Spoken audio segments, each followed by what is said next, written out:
El arzobispo de Valencia, Monseñor Carlos Osoro, ha constituido mediante un decreto el Centro de Orientación Vocacional de la Archidiócesis de Valencia, cuya sede ha bendecido el cardenal polaco Zenon Grokolewski este martes en la calle Cavallers de Valencia. Amén.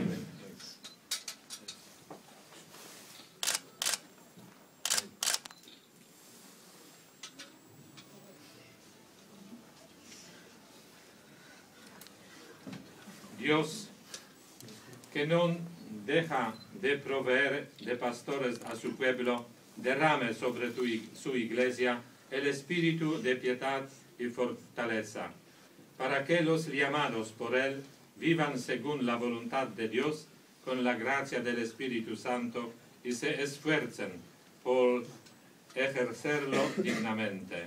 Amén. Amén. Y a todos vosotros que estáis aquí presentes, os bendiga Dios Todopoderoso, Padre, Hijo y Espíritu Santo. Amén.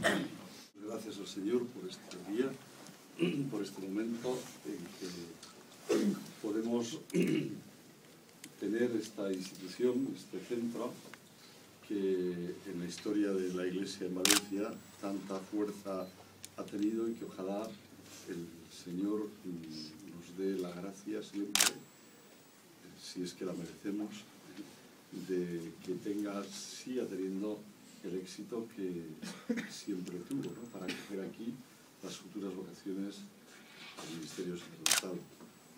Que el Señor nos bendiga, ¿no? Esto es complemento de otras muchas cosas que iremos haciendo, y que iremos proponiendo para que la llamada del Señor sea explícita, sea clara, como ha dicho el señor cardenal, no sea recompuesta, sino que tenga tal claridad y tal evidencia que la gente, pues, yo igual que eso, quiero ser como es. El Señor los bendiga. Gracias por este día.